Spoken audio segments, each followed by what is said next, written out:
What's up, everybody? Joe White here, and I'm rolling through Virginia today. Well, actually, I'm in North Carolina. I had to go through Virginia. I started off the day in Elkton, Maryland, right on the Maryland-Delaware border, and I had to go through all the D.C., Maryland traffic this morning, going to North Carolina, and then from North Carolina up to Pennsylvania.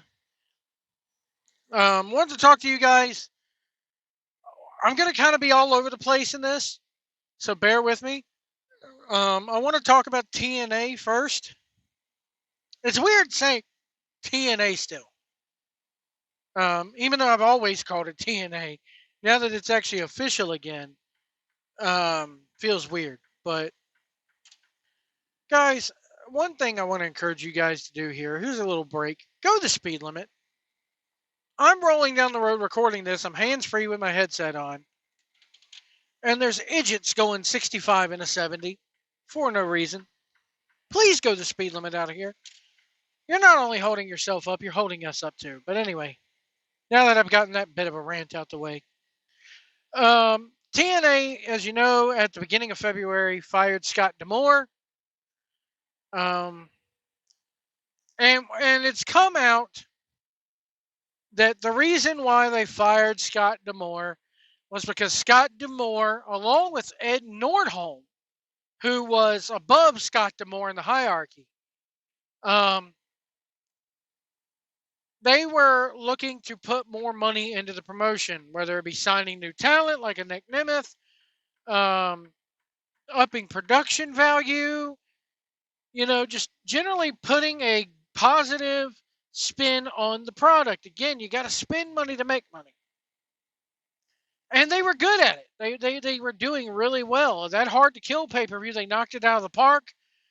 They managed to get their TNA Women's Champion, Jordan Grace, into the Royal Rumble, which that's kind of a no-brainer. They did that a couple years ago with Mickie James. But, they did the whole deal with AEW a couple of years ago that was really positive for them. A lot of things. They were doing a lot of things. And so with those lots of things came spending more money.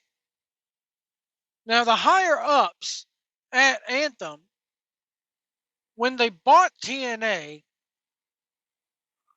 their intention, as it's coming out now, their intention never was to have this company get any larger than just a rinky-dink little TV product that they could throw on Access. When one of the big reasons why they even bought Access TV, why they even purchased that network, one of the reasons was so that TNA could have a home. And they wouldn't have to quit, they could get off Pop TV. They can quit bouncing around to rinky-dink networks like Destination America, which I don't even think Destination America is still around anymore. All that stuff. So they were focused on putting more money into the product, making the product better for us fans, and us fans were 100% on board. From what I heard, the ratings were good. They weren't great, but they were good. And they're the highest rated show on that network. Let's be honest here. TNA Wrestling is the hottest rated show on Access TV. Nobody's tuning into Access TV to watch Sammy Hagar perform like a zombie for the 500th time. Okay? But Anthem Entertainment did not want to see them get any bigger because they don't want to spend the money on it. The old analogy has been used, from the wrestling company from going from a mom and pop's deli to a Subway. Well, I mean, they have reached Subway status, but now they want to take it one step further and they want to go to being a Jimmy John's or Jersey Mike's, if you will. And Anthem Entertainment is saying, no, we're perfectly content on being a Subway. We're okay with being number 3. We're okay. We're locked in right where we want to be. Heaven forbid we should gain a little traction. Heaven forbid the fans should actually start to like us and support us. And to get the fans to like you and support you, you got to be willing to spend a little. Nick Nemeth isn't working there for peanuts, guys. Let's not forget, he probably could have went to AEW. But he chose TNA. So what happens? They realize that Scott D'Amore and Ed Nordholm both are costing them money because they don't want to spend no money on the wrestling. Let's be real here. They don't want to spend no money on that wrestling. Guess who else ran into that problem? Ring of Honor. Where are they at now? So this is what happens when TV companies own wrestling products. They see it as filler content. That's all Anthem sees TNA as filler. TNA has an ambition and a want and a need to go beyond the filler status. But for some reason, they just don't want TNA up there. They don't want TNA on that glass to break the glass ceiling. So they get rid of D'Amore, which word has come out now via Uncle Dave that the decision to get rid of Scott D'Amore was made about a good 2 or 3 weeks before the pay-per-view, that Hard to Kill pay-per-view. And they said, let him get through the tapings afterwards, and we'll cut him loose then. And by the way, Ed Nordholm is gone too, who was their biggest champion within the Anthem Corporation. So my question to you guys, and what I want to hear from you in the comments below is this. Why should we continue to support a company that does not want to get any bigger? Why should we continue to support a company that doesn't care anymore, that just wants to see it float on by, that just wants to see it flounder? They might as well change that damn company to Flounder Championship Wrestling. You know, they're perfectly content to let that thing float along the way it is. Don't get any bigger. And don't heaven forbid we should actually do something good. Heaven forbid we should actually spend a little bit of money. But they don't want to do that. We just want our little wrestling company. We don't want to get any bigger. We don't want to get any smaller. How stupid is that? You are on the cusp of something great. You are on the cusp of maybe taking your place as the number 3 promotion. Hell, maybe even the way AEW is going, we'll get to them in a minute, maybe number 2.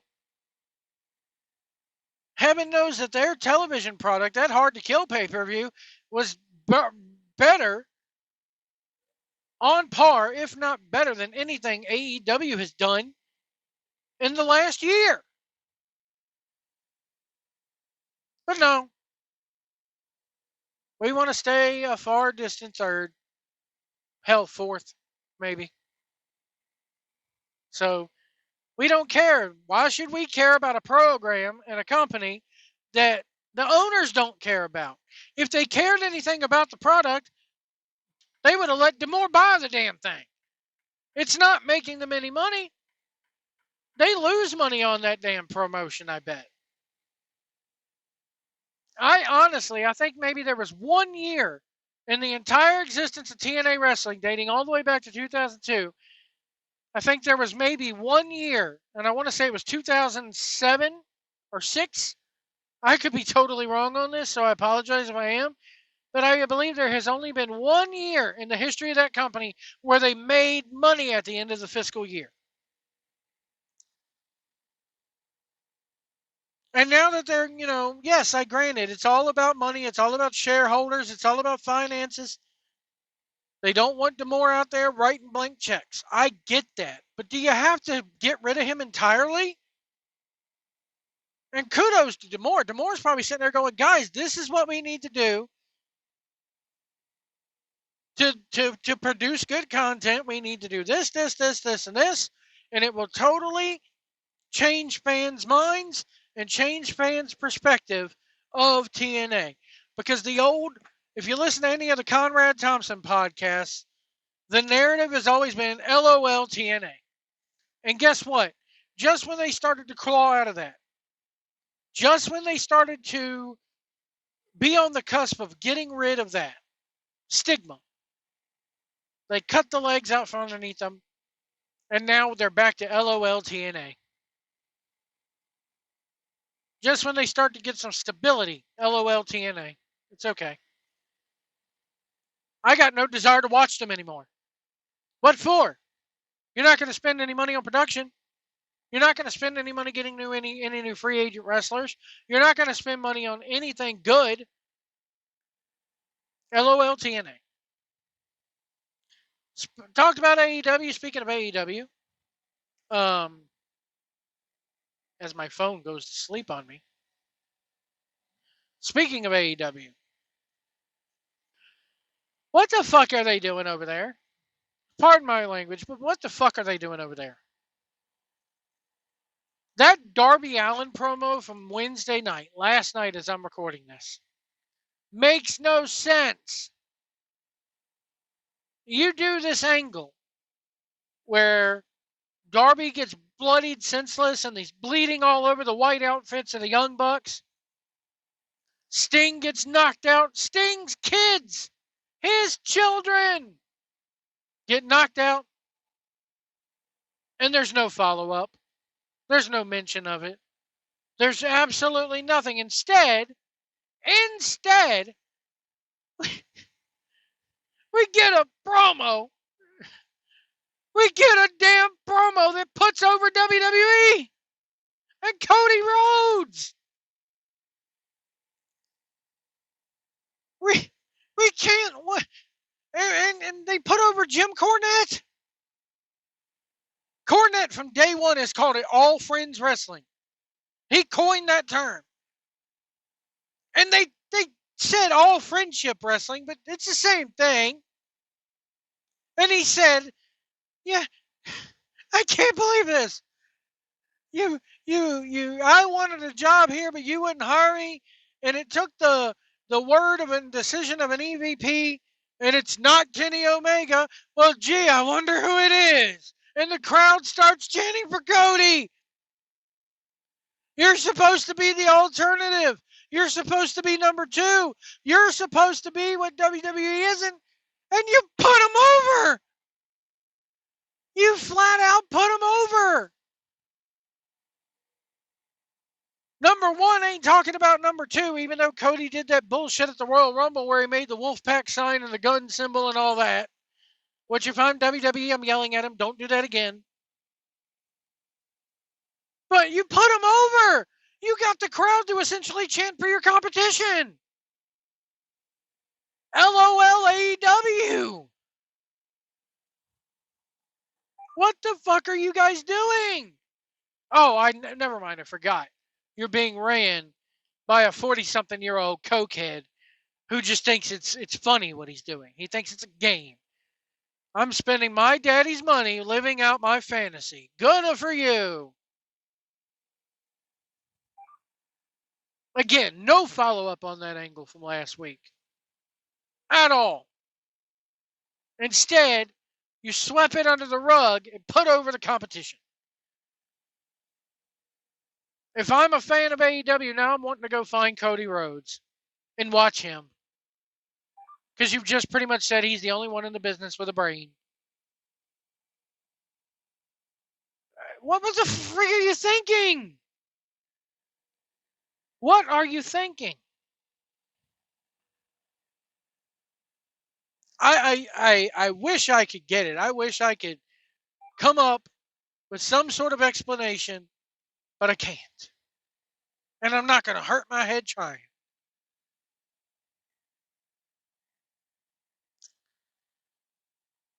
WWE, speaking of which, they're wrapping things up as far as their tapings go. They taped 2 things of NXT last night because the higher-ups in NXT who write for the main roster need to be over in Australia. I believe this will be, or next week will be the go-home show for Perth. I would expect that I think they're doing SmackDown. Are they doing SmackDown live in Australia? I wonder how that's going to work. Tape delay probably, but oh well. I know that the pay-per-view is airing at 5 a.m. Saturday morning. So, not this Saturday, next Saturday, I believe. But I just thought it was funny how, again, the rat was off the ship. Good on Cody Rhodes. The first rat off the ship.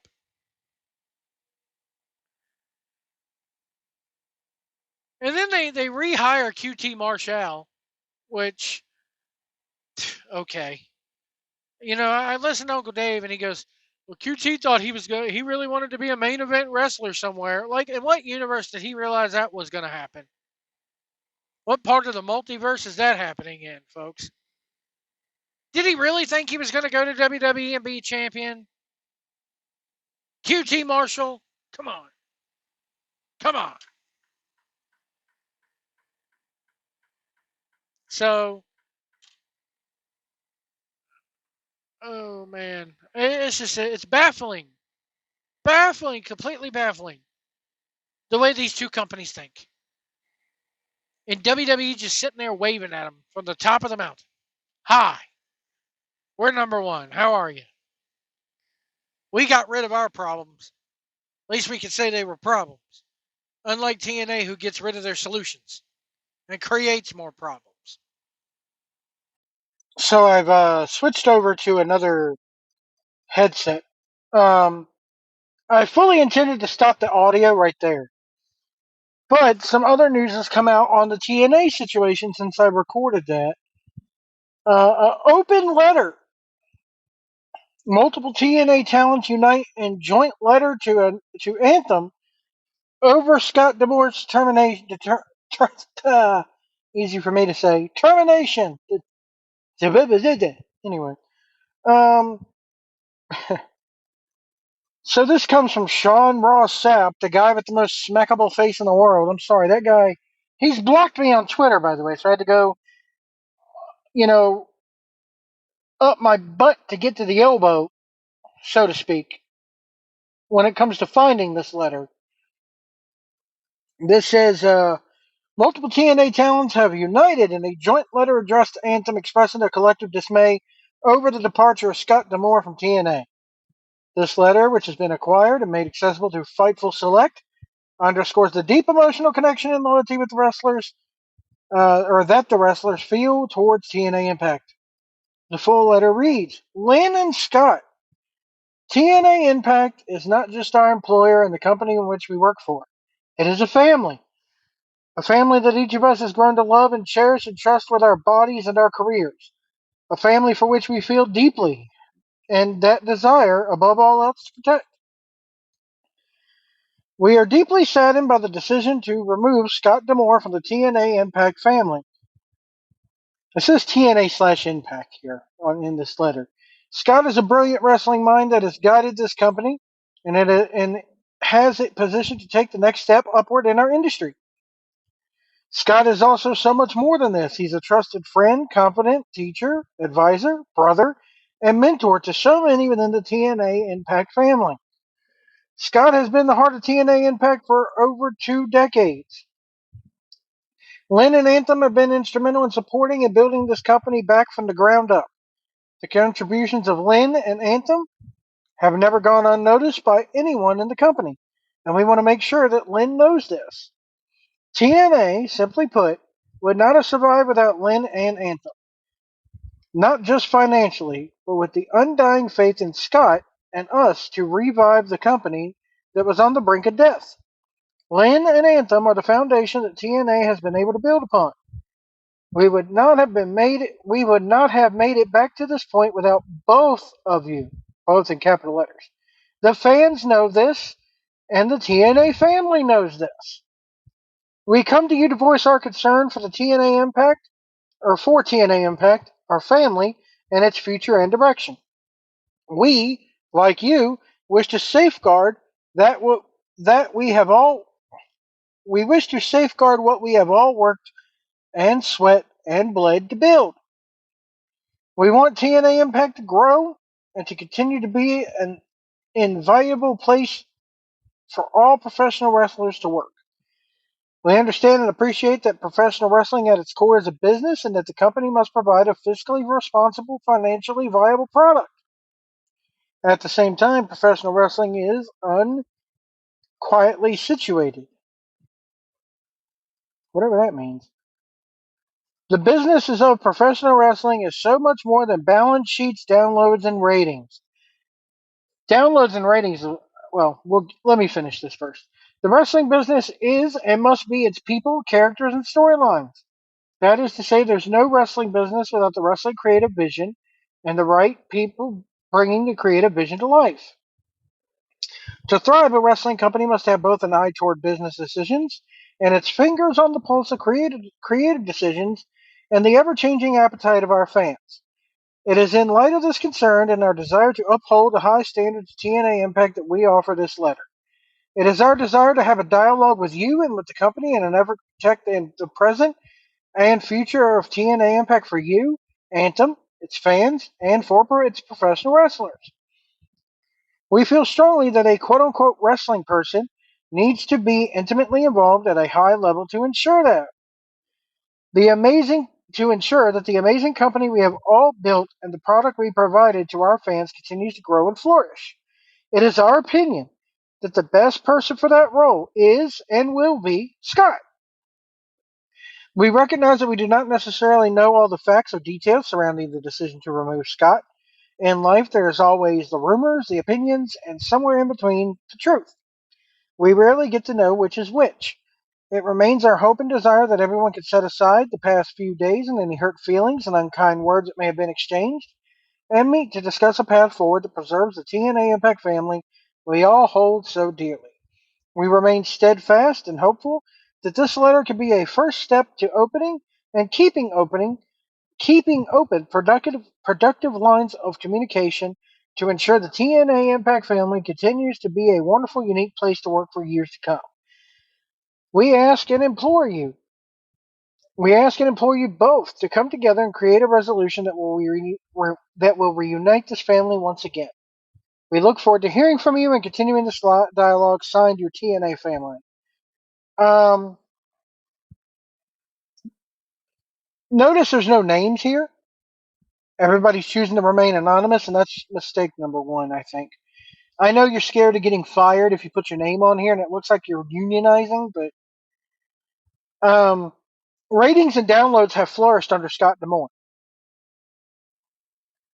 So if these people were smart, they would look at the numbers and see that, and I think they've looked at the numbers and seen that. The Hard to Kill pay-per-view, again, Meltzer reports that they had already chosen to fire him a couple weeks before the pay-per-view. Could they have changed their minds? Yes, but generally in business, when you have a plan and set in motion, you continue with that plan.